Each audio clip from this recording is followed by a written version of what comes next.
As you continue to progress in your horsemanship, we need to have an understanding of diagonals and what that means. Now, diagonals pertain to when a horse is trotting and when we are posting at that trot, how we rise and fall in the saddle. And being aware of diagonals is important mainly so that we ride our horse balanced, so that we are not rising and falling on the same diagonal and the same footfalls every single time. So as a general rule, my little daughter Sarah taught me this years ago. She said, "Dad, we rise and fall with the shoulder on the wall."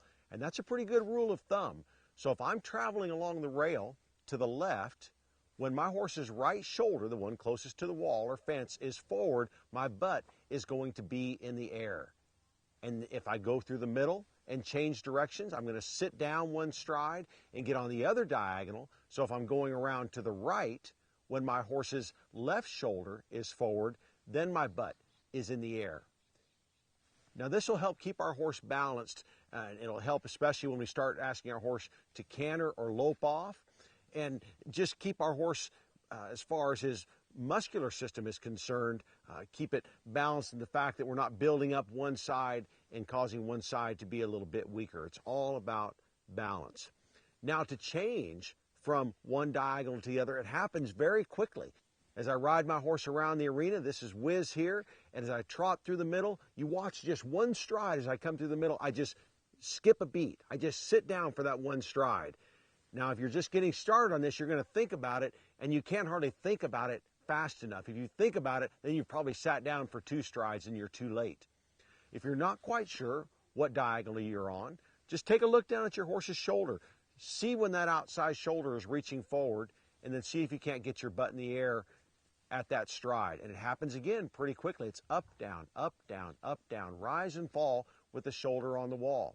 This would be a great opportunity to have a friend help you, to spot you and say, "There, you've got it." Or if you're not quite sure, they can start helping you with the cadence and start saying up, up, up, up, and help you get in with that rhythm. Rise and fall with the shoulder on the wall. If you're not thinking about it, and you've been posting for a long time, chances are you've kind of gotten one-sided, where you just pick up one lead over the other.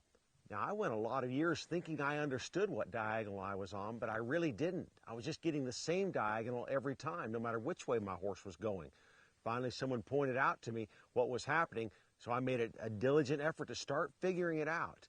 And I was very comfortable posting on the one diagonal, but very uncomfortable on the other, like being left or right-handed. So it took a lot of self-discipline for me over the next 30, 60, 90 days to spend an equal amount of time on that opposite diagonal until it became more natural. And I'm probably not completely balanced even today. I probably tend to favor one diagonal more than the other, but I'm almost balanced because I've really worked at it. So I want you to work at it. Get aware of it, rise and fall with the shoulder on the wall. Think about when that outside shoulder is reaching forward and getting in rhythm with that stride and switching from one diagonal to the other. Your horse will be more balanced and you'll be a better horseman.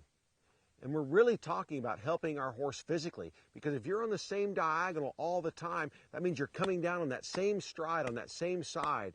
And so that horse is going to become unbalanced. He's going to build up one side and have the other side weaker.